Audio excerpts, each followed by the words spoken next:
Hi, this is Josh Marshall from TPM Media. It's Tuesday, June 24th, 2008. With the presidential nominees both selected now, both are getting down to the serious business of choosing a vice presidential candidate. And that means the very serious and laborious and highly technical process of vetting vice presidential candidates to see which would do better or worse actually running in the fall. So on the Democratic side, we're hearing names like Senator Jim Webb, former presidential candidate Bill Richardson, governor of New Mexico, Kathleen Sebelius, governor of Kansas, and of course, Hillary Clinton, senator from the state of New York. On the Republican side, for John McCain, we've got names like Charlie Crist, the governor of Florida, Bobby Jindal, the governor of Louisiana, and TPM's personal favorite, we're rooting for him. If we could contribute to his vice presidential campaign, we would do it now. That's Mitt Romney. Governor Romney, are reports of your death premature? Oh, gosh.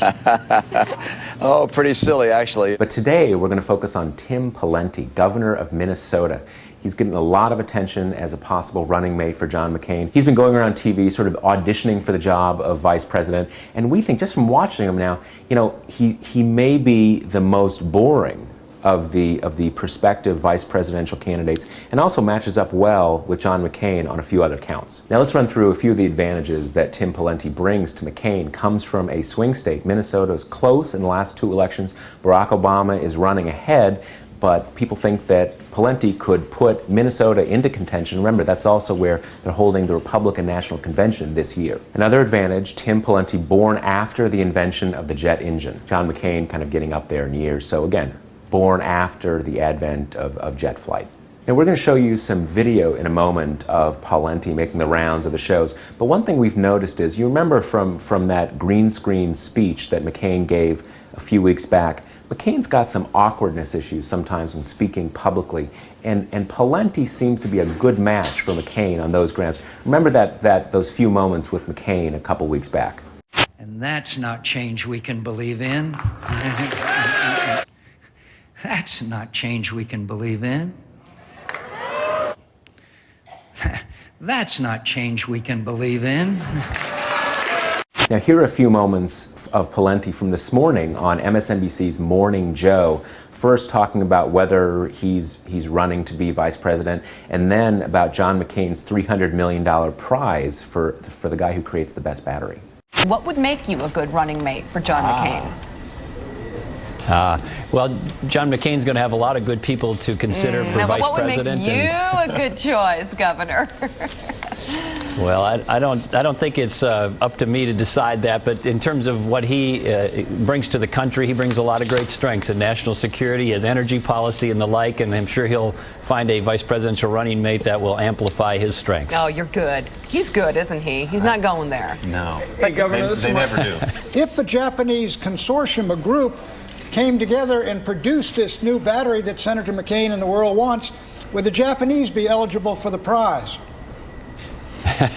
I don't know that that's been asked and answered directly by Senator McCain, but I think the intent, Pat, the intent is to incentivize American ingenuity and American innovation. And by the way, don't assume the Japanese are ahead of this. The Chevy Volt may be the first plug-in electric car on the market, and that's a General Motors product. Well, I don't. Do you think the Senate would vote those $300 million to send to Japan for that new battery?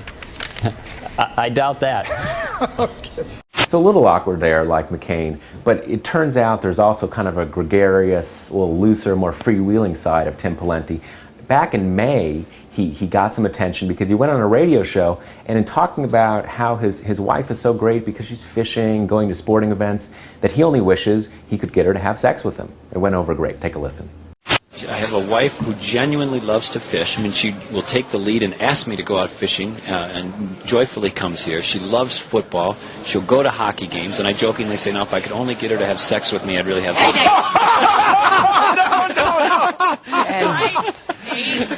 Hang on to that one. Back at the studio. Hang on to that one. I'm so sorry. My apologies. It's a joke, Mike. It's a joke.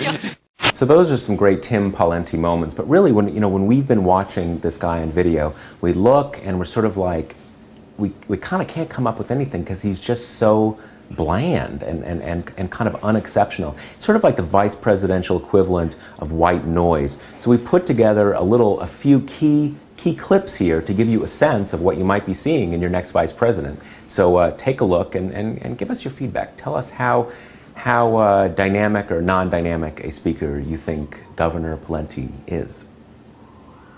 Well, these early polls in the spring don't mean a lot. As you know, they shift around dramatically, and after the dog days of summer, people will tune into this race. And what they're going to see is you have supporting Senator McCain.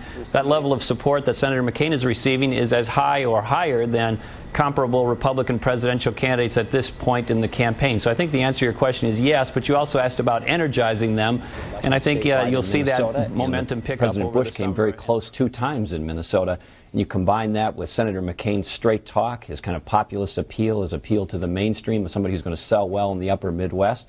That's a combination I think would do well in places like Minnesota, Iowa, He also doesn't want to address very clearly the AMT, and he wants to boost capital gains taxes from 15% to almost double that. So if you have an IRA or 401k, which a lot of middle Americans do, and you go to retire or use that money, you're going to pay almost double the rate in taxation. Senator McCain, on contrast, wants to increase the exemption for dependents from $3,500 to $7,000. He wants to make sure that we address the AMT. You have a seasoned, experienced, even-handed, mature person who is running in the form of Senator McCain.